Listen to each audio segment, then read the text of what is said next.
Media will be delisting from the JSE, while Glencore Xstrata plans to list on the Security Exchange in the fourth quarter, and that's to reflect its growing business in Africa.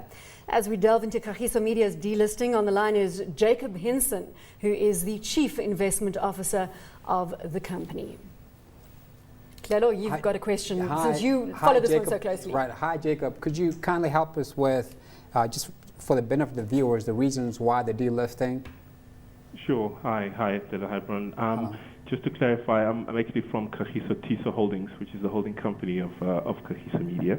The reason for our decision is twofold. I think, firstly, we have a controlling stake in the business, and we've taken a view from an investment perspective that businesses that we control should not necessarily be listed on the exchange for a variety of reasons.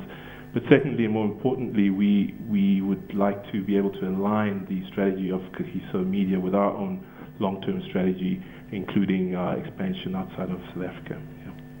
Jacob, thanks very much for that insight. Clelo, you have long stated that you're a holder of Kagiso. How does this affect your investment decision? Well, obviously, we are one of the people that acceded to the request by Kagiso to buy us out, and we think it's a fair price.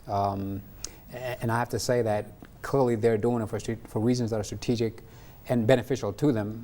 But this is one instance where I feel that the acquiring corporate was very fair to minorities. Patricia, thanks very much. You're joining us from the JSE. Patricia Kula from the JSE to talk about Kagiso and that delisting, and then also the bigger news, Glencore Xstrata, fourth quarter. So let's start with the delisting process. Have we seen any other delistings of late? Bronwyn, every single year there are companies that list and delist. We've actually done an analysis of companies that have delisted, and there's various reasons why companies delist. I mean, we earlier heard the reason why Kagiso is delisting. So it really does differ from company to company. All in all, based on our research, what we have found is that most companies delist as a result of schemes of arrangement. So in fact, it's not from a compliance perspective, it is from a schemes of arrangements, which is positive. So it is more from a strategic perspective.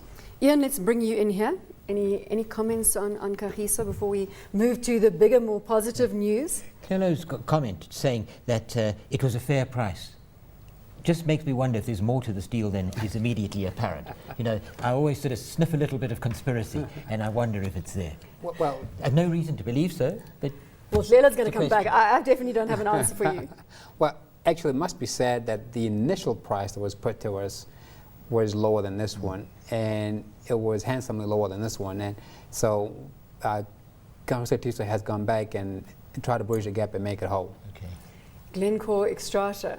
Is this big, exciting news for the bourse? It's certainly very exciting news for us. With Glencore announcing their intention to secondary list on the JSE, a company of that size is certainly very exciting for us.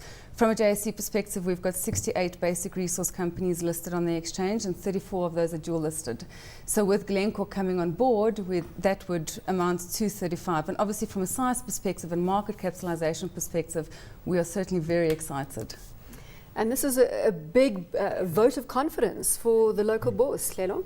Well, I think a lot of, I'm not sure what percentage of the assets of Glencore Xstrata are in South Africa, but I can tell you BHP Billiton's percentage of assets in South Africa is possibly 1%, Anglo American about 20 to 30%, Glencore would probably be around the same amount, so it makes sense for them to be listed here.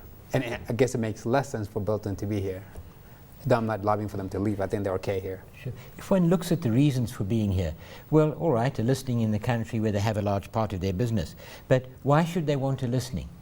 Are they going to be raising capital in South Africa? I think not. It's just not there. That's about it. The only capital we're going to attract... Is it not because they want to give the impression that they're taking their Africa strategy very seriously? Perhaps. That's what they say. And I'm sure that South Africa, as a stepping stone, as a gateway into Africa, is certainly the only financially viable starting point. So yes, that could well be part of it. The JSE could capitalize on this publicity, will you?